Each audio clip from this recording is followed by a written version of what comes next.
and welcome again to another episode of SacTown Talks. Today we have Jennifer Saha, founder and CEO of Golden Bridge Strategies. Jennifer, thanks for joining us. Welcome to the program. Thank you. Thanks. I know. You're on a rival podcast, huh? GovTech with Russell Lowry. Complimentary. So we wanted to have you on, kind of find out more about you and kind of what you guys are working on over there in GovTech. Can you tell us a little bit about yourself for, I guess, our listeners who don't know much about you? Sure, yeah. I had a decade of government service at the state. Starting my career, was appointed for pretty much that whole decade in a few different positions. So I worked in the governor's office, in the cabinet unit on policy issues. Were you like in the horseshoe? Yeah. And like what area were you working in? So in the cabinet unit, you serve as liaisons to all of the departments and agencies in government. So you have a portfolio that's like, you're going to cover OES and government operations or environmental issues.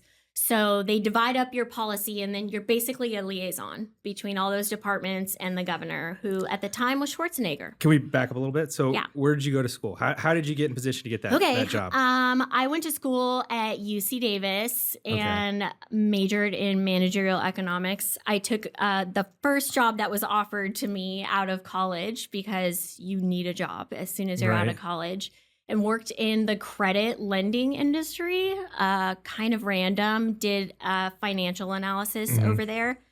And then a friend of a friend said, hey, we know this is random, but we think you'd be really good at it. There's a position opening up basically to answer phones in the governor's office and to be an assistant to his cabinet secretary. And I was like, what the heck is that? What is this cabinet thing? So kind of went into it blind, but had the backing of another person that worked in the office. So went in. This was for Schwarzenegger? Yeah. So you were like, you had like a credit job, like a job that your major was relevant to. Yeah. And they're like, hey, you want to come answer the phones? Right. But it's in the governor's office. So you're like, okay, maybe. Yeah, that sounds kind of fun. Yeah. I can answer phones. And the pay couldn't have been good for phone answering. No, it was a pay cut. But the funny thing is, I was working on weekends at a country club as a bartender doing weddings.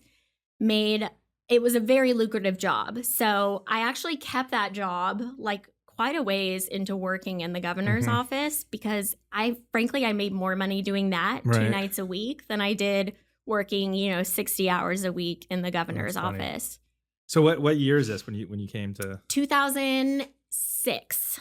So this is kind of like what a lot of people say is you just take an entry-level job, just get your foot in the door, and it will lead to other paths. Yeah. So what was it like, answering those phones? Like anybody interesting ever call that? You got?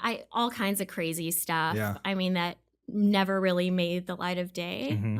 But yeah, death threats and only written in German, telling me how I was an obstructionist, and we're like going to someone who speaks German in the office to figure it out. And then as I started to advance, I answered phones for a little while and were you really good at it?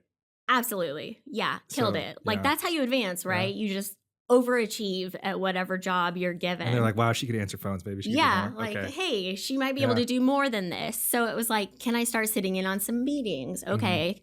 Can I start to have a portfolio? So like I would be in charge of interacting and liaising with a department. Right. So who was your direct connect at that time? Who was the cabinet Fred secretary? Aguirre was the cabinet secretary. And then he retired, and Dan Dunmoyer came in, who, these names are, Sacramento's a small town. Right. Like these guys are all still around. I saw Dan last week and gave him a big hug. But was an assistant cabinet secretary by the time I left, which was like a substantial promotion and raise in the governor's office. So was working on economic development issues, was liaisoning with the business, transportation, and housing agency. This is still like 06, 07?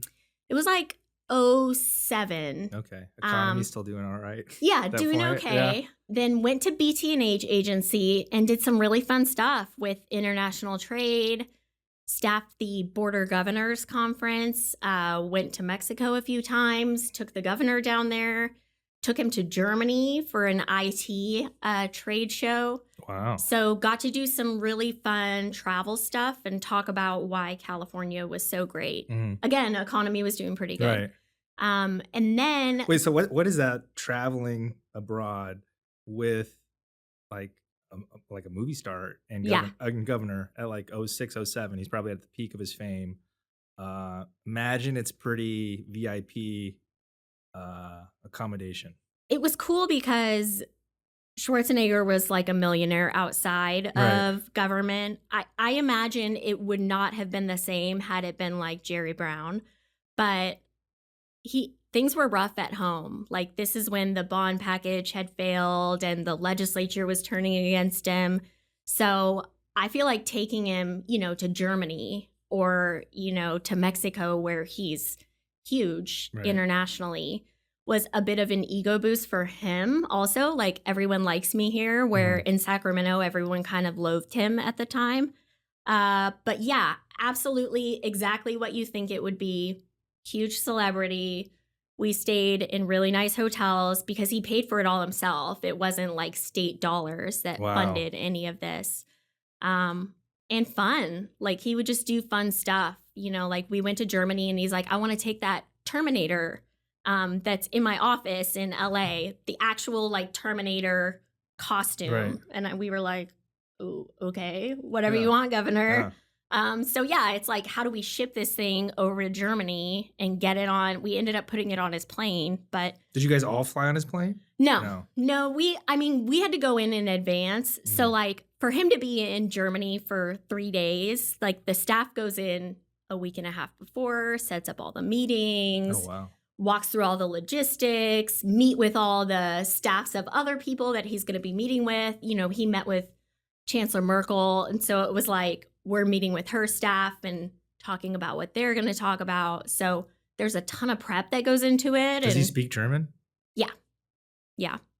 So it was fun. It was really fun. No, that sounds awesome. And I was like, 27 and didn't have kids or anything that was keeping me at home. So I was like, yeah, sure. Send me to Mexico whenever you want.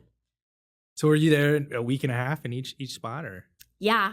I went to Mexico quite a few times because the Border Governors Conference, which is like all of the U.S. border governors, and then all of the Mexican border governors. So there's a huge working group that happens, and they meet about issues, everything from like water quality to trade issues. And so I was staffed to that for economic development purposes. So I would go to Mexico like once every couple months for a week and meet with the staffs of the Mexican governors, talk through things. Right. And so the economy's fine, and then all of a sudden disaster strikes. Yeah. And, we're all broke. Yeah. Huge budget deficits. Yep. What was that time like? So I get a call from Department of Finance. Did you guys see it coming? No, not really. Yeah. I don't know if anybody did.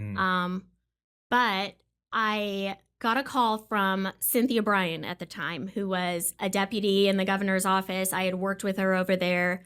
She said, we're starting this recovery task force because we're going to get a lot of money from the feds through this American Recovery and Reinvestment Act.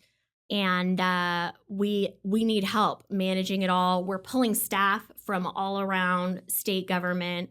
And I want you to come over and be like my chief of staff, my number 2, to help us really get something in place. I'm getting asked weekly about the number of jobs we've created.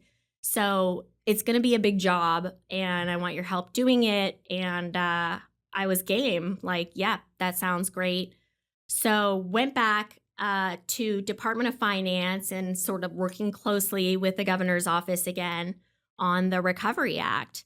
And Obama was president. Joe Biden was in charge of it, and worked with Cynthia, who's a mentor of mine, and ran that team. We worked extremely hard for like a year and a half to make sure California was complying with all the rules, keeping us out of the paper. There were like fraud, waste, abuse stories all over. And it was like, please, we don't want to be a part of any of that. Right. So making sure the funding was going the right direction, figuring out how it flows, fielding calls from locals. Where's our money? How do we get this money? So it was, at that time, it was the biggest influx of funding in one time for a state government to handle. And we had an awesome kick-ass team that just like ran that all through the process. It's pretty interesting. So, usually when a governor comes in and they're from a different party, they clear house. Yeah. But Jerry Brown's totally different. Yeah. Kind of what was that transition like going from Schwarzenegger to Jerry Brown and not knowing if you're going to keep your job? Totally. And, surviving that transition. So I was fortunate enough to be able to sustain the Schwarzenegger to Brown transition. At the time, I was registered as a Republican. I'm not anymore, but that was especially concerning given Governor Brown's stance on different things. I would like to say, though, I'm like what I nationally is known as like a California Republican. So like fiscally super conservative and socially really liberal. And I kind of think that's where most of our governors have been. Even Governor Brown was like that. And so sustained at Department of Finance, the Recovery Act was kind of winding down our tracking with it. We still had a team working on it, but it was more in the maintenance phase and helped Governor Brown's staff transition. So Department of Finance was like, hey, the new governor wants to do a big reorg of state government. And you've just spent all this time figuring out how the funding flows to each of these departments. Why don't you help us out on that? So the chief operating officer at finance at the time was Fred Klass, and I worked really closely with him and Sue Johnsrud, who was governor's operations chief, and worked on what his reorg package was going to look like. And then Fred told me I took the job as director at DGS, and I want you to go with me. And I was like, you've lost your damn mind. Like DGS, no, that's like where, we put all these complaints. Right. And it's like the closet that everybody stuffs things in. Yeah, right? we blame them for everything that's wrong in state overflowing. government. Like, that's crazy. First of all, why would you take that job, Fred? And like, why would you think I would want to go work there? And Fred is also a great mentor of mine and was like, think of the opportunity. Think of the good we could do.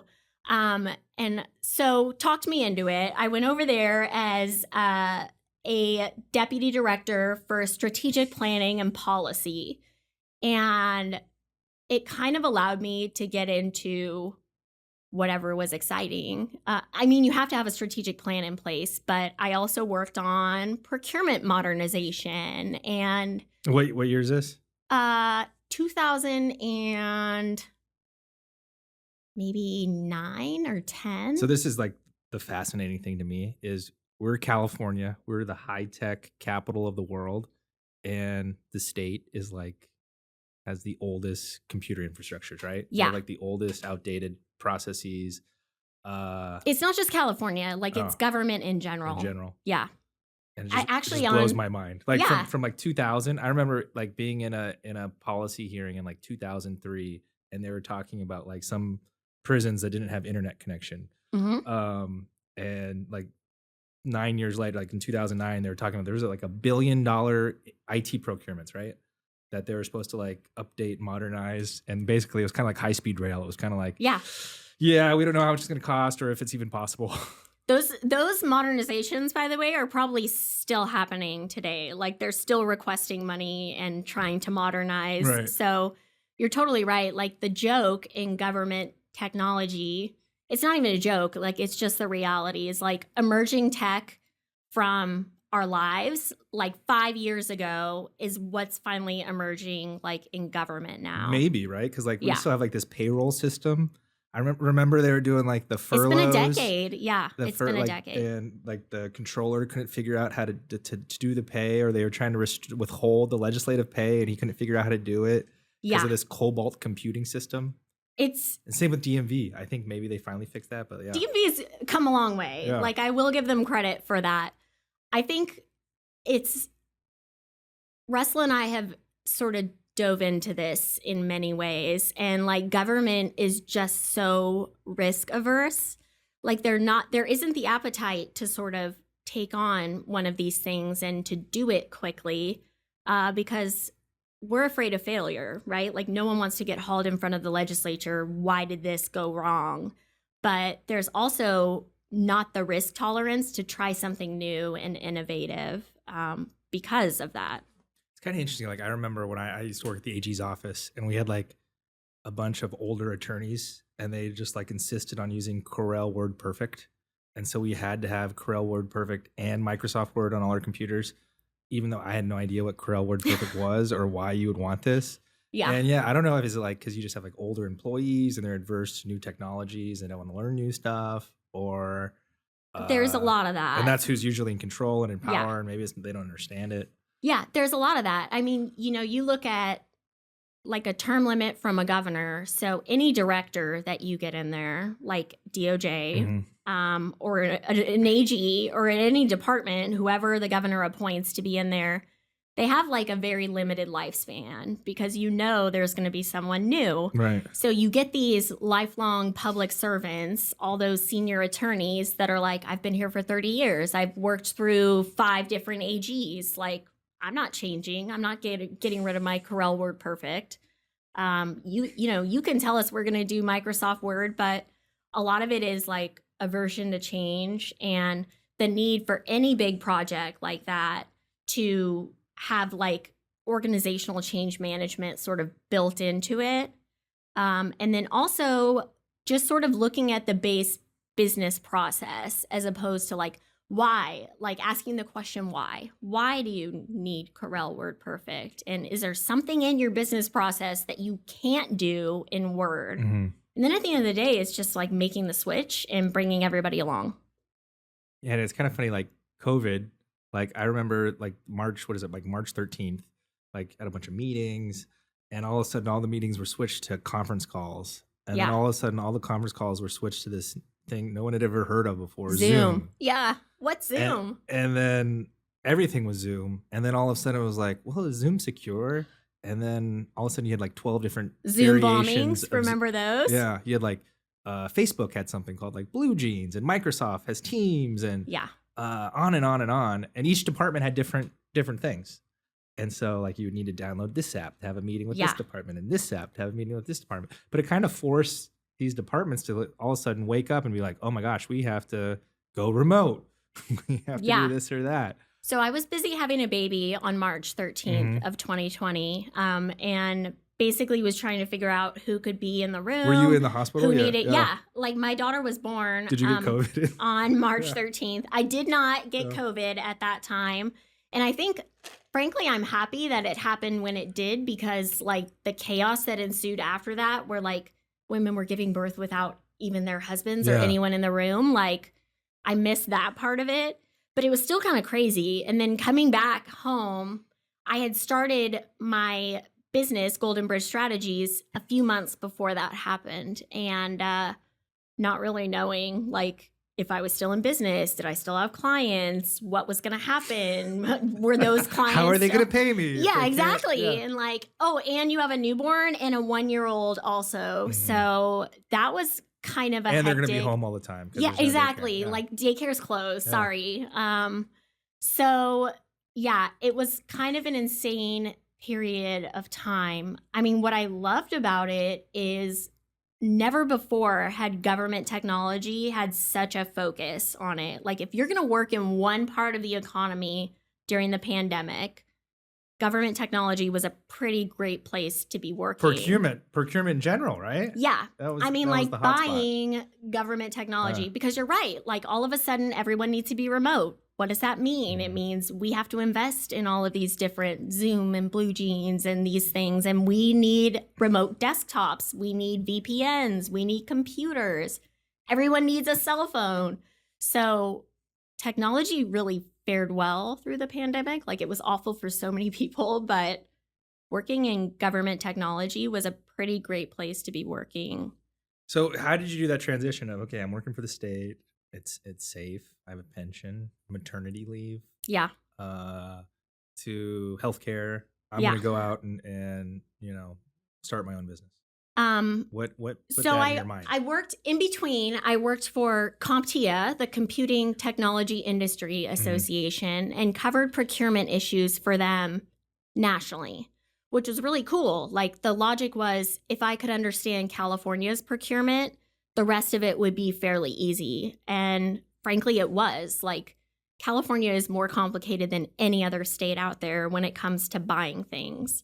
And so had a ton of fun doing that and, spending time in DC and New York and Florida and Texas. I was traveling pretty much like 3 weeks a month.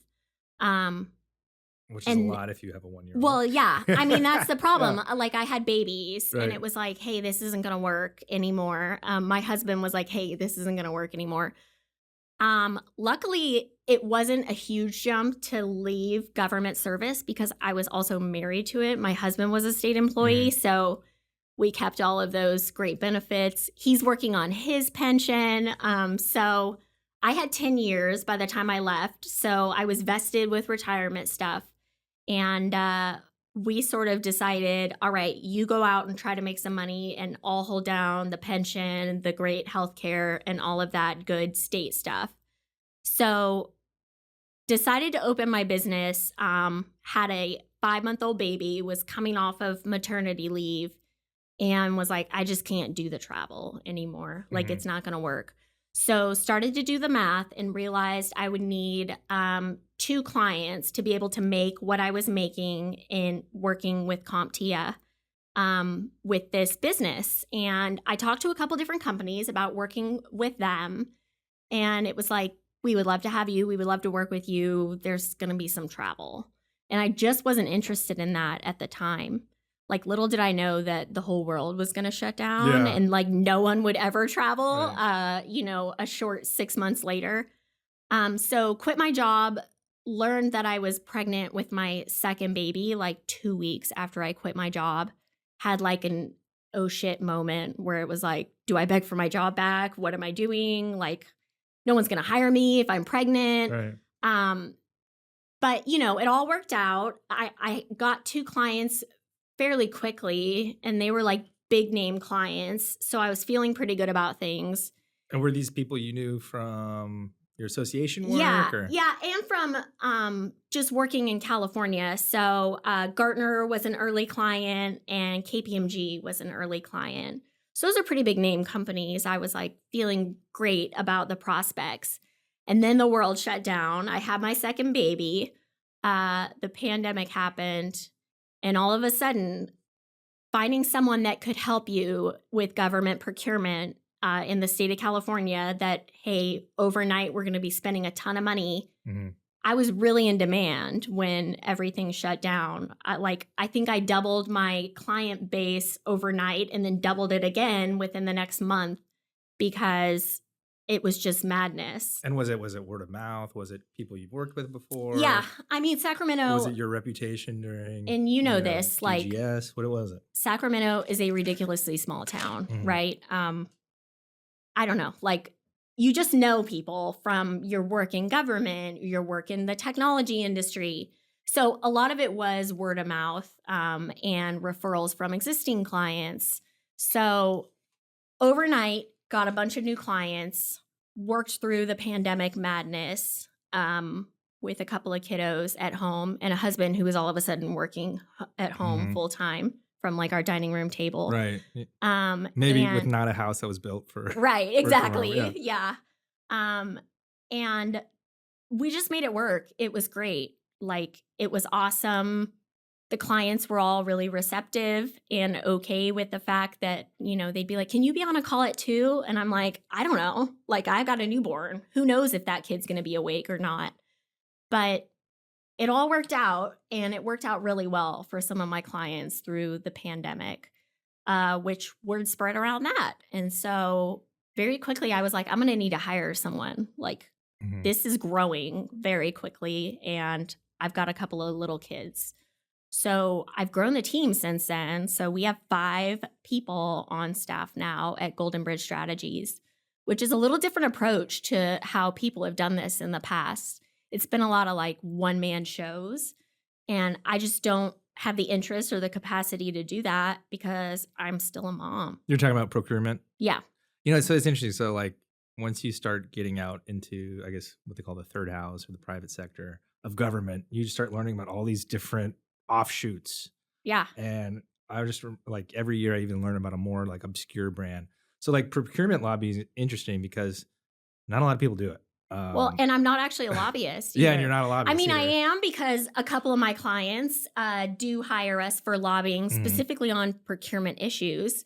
But generally, like by the rules, working on procurement, working on government contracts is not considered lobbying in the state of California. It is in some other states.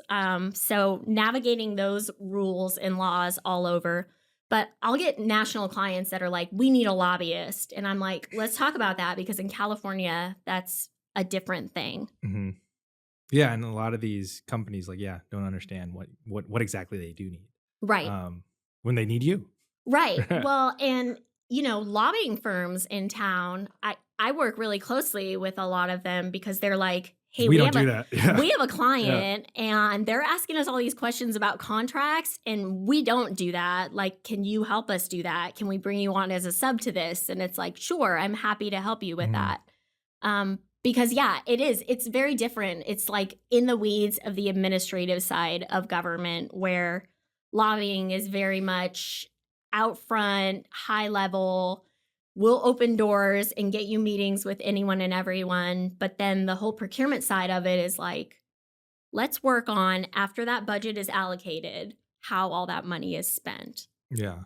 So like, I guess there's two views of procurement you hear about. You hear people who are like, oh, like I'm going to set up a minority owned business and I'm a disabled veteran and I'm just going to get all the contracts because I'm going to score the highest. And then you kind of hear, other folks who tried really hard to do this and they just never get a contract. Yeah. And it's just really hard.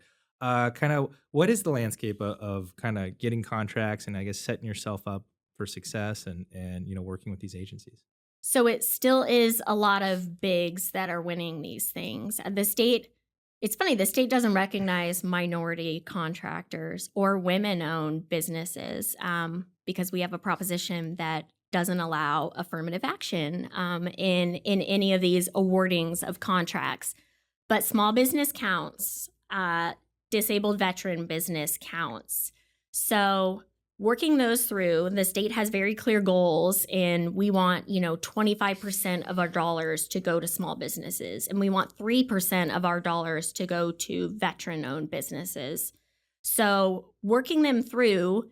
But, it doesn't mean they have to be a prime. They can be a subcontractor. So Deloitte can win a contract and subcontract some of that money to a small business or a veteran. 3% of it, okay. Or a veteran-owned business and still reap the benefits of, a bid preference because we're using a small business or a veteran business. So it still is a lot of big companies winning these contracts. Because they can beat you on price. Is that what it is? Does it all just come down to price or what is it? Ironically, like the bigs are more expensive because think of all the infrastructure that they have to support. Like they have all these big partners who make huge salaries and all of the national and international infrastructure. Sometimes the small guys can help them bring their overall costs down. So they're more than willing to bring on a small. Okay, let's take like Agency X puts out a bid. They get 5 bids. They don't automatically take the low price. They weigh them all, they score them.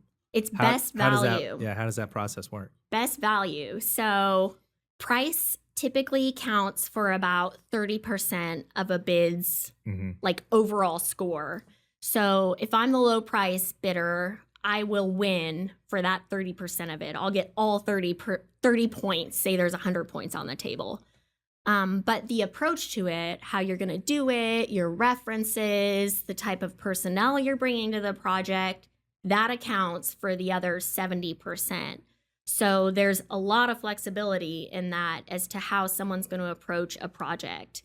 And frankly, like these bigs have a ton of infrastructure, a ton of expertise, a ton of experience, in especially these large projects where they're just able to carry it. Interesting. So I guess, some people think like, oh, like the contract's put out there to the public. There's hundreds, thousands of applicants. Most of the times there's only a handful. Is that right? Yeah, sometimes there's only one. There's only one. A lot of times there's only one. Yeah, sometimes there's none. Yeah. And they're like, what did we do wrong here that nobody bid on this? And I love it when they'll call me and ask me that. Like, no one will tell them because they don't want to make them mad because they're going to bid on it again when it comes out. But I'm like, yeah, you guys made these references like unachievable, or you asked for 5 years of experience on this product that's only been on the market for 1 year. So like helping the state too, honestly, that's the ultimate goal. Like, do I want my clients to win all of the contracts? Absolutely. But I'm also a taxpayer and like a public servant at heart. So it's like, I also want the state to do the right thing and to get the best products and the best personnel working on these things, because I don't love that a payroll contract has been in the works for a decade. Yeah. And so, you worked in DGS, and, anyone who works for an agency knows you have to do the procurement, and DGS is like the overseer, the annoying nanny state to the contract. And, some people think like, oh, it's all just like a wink and a nod stuff. Like if someone in the agency, you're going to win. And I was like, well, no, there's actually like checks and balances to ensure there is no kind of fraud in these contracts. Can you kind of talk to that about how it's not necessarily who but actually like your bid matters, like the process matters? Like, I mean, for sure, especially because all of this is public. And so when a bid happens and you lose, you want to see all the scoring sheets. Why did I lose, right? Where did I not measure up? And so because it's government and all of it is public, you better believe people are going to be submitting Public Records Act requests and trying to see where they came up short. DGS is, like the overarching policy, rules, guardrails are DGS's job. They're not really going to get into the business of picking winners. So if it's a process question, right, like, hey, why do I need to have more than one bidder? That's where DGS comes in. But ultimately, it's the departments that are sitting in the driving seat for most of these procurements, because they're the ones with the business problems. Honestly, like when DGS or the Department of Technology, if it's a technology contract, they're the overseer in government. DGS is like software and everything else. So like toilet paper, cars, airplanes, that's all DGS. Technology, these big IT projects are CDT. And they do a pretty good job. Like those departments in their oversight do a really good job. Where I see things going off the rails is when a department doesn't reach out to them and say, hey, can you help me through this? I mean, like I've seen some crazy stuff and, I'll call DGS or CDT and they're like, oh boy, yeah, we'll call them and rein this in. Because, they're not a gatekeeper. They're not picking favorites. They're just making sure everyone follows the rules. Right. And then like if you lose, you can appeal, right? So some procurements you can. Most of them now you can't. Okay. Yeah. Interesting. They wrote that in. So there's a government code that allows departments to negotiate with vendors. And it's awesome, very welcomed. Like we want to be able to have discussions with departments on, hey, can you trim this price a little bit? Can you elaborate on X? But a part of the trade-off is you can't appeal these things. And then there's something called a no-bid contract, right? Yeah. So the sort of guardrail there is like you really have to be able to justify that there are no competitors. What we have in place can only be provided by this one person.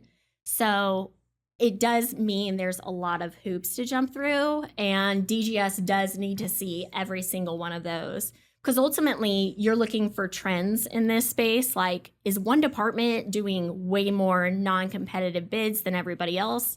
Because, ultimately, competition is the foundation of everything that government does. So they want to aim for as many people participating as possible. You know, you kind of always hear this, and sometimes he's walking the door. You just get some random business. Let's say this is one I've actually seen. They made toilet seats, and they're like, we want to sell toilet seats to corrections. Yep. You know, set up a meeting. You know, how does it really work? If you're a business and you want to get a contract with a state, like, can you just show up and say, hey, corrections, like, here, we got a good toilet seat. You know, we want you to buy this. I mean, no, it doesn't really work like that. Pretty much ever, unless no one else makes toilet seats, then it might work like that. But generally, the state has contracting vehicles, which is like, if I want to buy software, I buy off of the software licensing program. Or if I want to buy hardware, I buy off of this enterprise technology contract. It's basically like your bench of products and services that you can provide. DGS has sort of pre-qualified a lot of these guys to say like, yep, they'll meet our requirements. You guys can buy them. So that's always my favorite thing is like, we can we can get a meeting with corrections. We can sell the heck out of your toilet seat. But like the first thing they're going to say is like, yep, we love this. How do we buy it? And the state departments and agencies all have to buy off of these designated contracting vehicles. So getting on one of those, meeting the requirements, accepting the state's terms and conditions, which is kind of difficult for some companies. Those are all like, they have to be done in advance. And that once you get that squared away, that's sort of your license to sell. And then you go and start pitching it and you say, yep, we've got this contract in place with DGS. We're on the toilet seat contract, statewide contract, so you can buy us from that. So you don't necessarily have to wait for a procurement, you know, to go out for notice. You can sell as long as you're on this vendor site, and they have, I guess, budget capacity to buy stuff. Right. I mean, aligning their needs to what you're selling is super important, honestly, always. So you're not going to pitch something that they don't need because that's just a waste of time. But making sure you're on the contracting vehicle. So if someone brings a cool software tool to me and says, we want to sell this all over government, awesome. I think there's a market for this. Let's get you on the software licensing program. So there's a bunch of paperwork you got to fill out. You got to wait for DGS to approve it. You got to sign these papers. And once you're on it, yes, let's take you all over the place. Let's pitch it to every department that needs what you're selling. And then they can procure it off of that contracting vehicle. What's the most basic, like, prospective client that's come to you that said, we want to sell X? I mean, we have a lot of software clients, a lot of products. Services gets a little more difficult. They look at federal procurement vehicles and try to price things out. But yeah, I mean, I think it's mostly software. Like, hey, we have a great tool that we've developed. We have an app. You don't have a pen built. client. You don't have like a paperclip client. No, I mean, my business is purely technology, IT. So like, not old tech, huh? Not old tech. Yeah. I mean, are you thinking about expanding to? Well, it's funny that you mentioned that. I got a call from a friend that works in transportation, like literal building of roads. And that's a whole nother area, another sticky wicket of contracting. And the state does spend a ton of money over there. And he said, this is stuck at DGS. You know, do you know anybody that we can call? Or we have a question about how this bid, you know, they opened it, they showed pricing, and we don't understand why X. And I'm like, you know, it's not my area. I'm happy to take a look at it, send it over. So I looked at it and I'm like, I think you should be fine. You know, like I'll call DGS and verify what I'm thinking makes sense. And I did. They were so grateful. They were like, how do we hire you? And I'm like, that is not my area of expertise. Like, I'm glad to refer you to someone, but call me if it's procurement. Otherwise, I have no idea how to build a road. Right. So like, I guess kind of the ebb and flow of what the state's buying, constantly changing. You know, what, a year and a half ago, 2 years ago, we had $100 billion surplus. Yeah. I'm sure you were awash with procurement requests. Yep. What about now? What are agencies interested in right now? What are you kind of looking at? You sort of shift your focus as a company trying to sell to government as government's budget shrinks. So we're looking at mission critical stuff, right? Cybersecurity, huge issue right now. If I have a cybersecurity client, now is the time, because they still are spending money on cybersecurity. It's critical. Our state systems are at risk and the livelihood of our citizens. So the state's still buying cybersecurity, and we look in the budget, we dissect all thousands of pages and look at what they're still buying. So modernization is still happening, EDD next, and the modernization of our unemployment insurance system is still happening, even in a budget crunch. Outside of that, you look at areas where you can drive efficiency. So that's the great thing about technology. It does help drive efficiency. And so you're looking at things that can save departments time or money. Right. That's a big thing, right? Totally. Those will still sell in a budget crunch. And then outside of that, you look at those priorities. AI, still a priority at state government, even in a tight budget time, because we're still moving forward and looking at solutions over there. Yeah. So what does AI mean to state government? Like, most of us know AI, like we fool around on ChatGPT or some of these apps. 5 years, right? 5 years in between. Make funny pictures. What is government using it for right now? Not a whole lot. Government's using AI all over the place. They are not using generative AI at all, really, right now, today.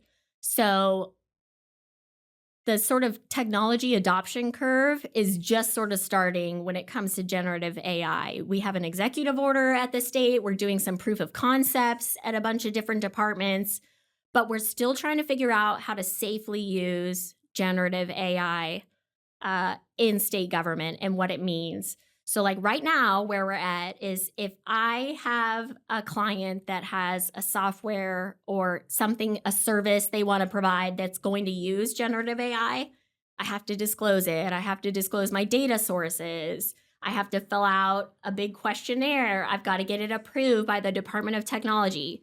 So today, honestly, it's more of a headache than anything else. And, everyone in the private sector wants to be, oh, it's super cool and sexy. Yeah, we're all using generative AI. And I'm like, but are you really? Like, is it just AI or is it generative AI? Because there is a big difference explain the difference. In the hoops you have to jump through. So, I think ultimately generative AI is generating something, right? Whether it's a decision, a recommendation for a decision, there still is human involvement. Someone has to have an eye on it and say, yes, this conclusion is correct based on our data, or no, it's not, and we've got to go back to the drawing board. But AI has been around since like Clippy the paperclip in our Word documents, right, and autocomplete or autocorrect. Spell check. Yeah.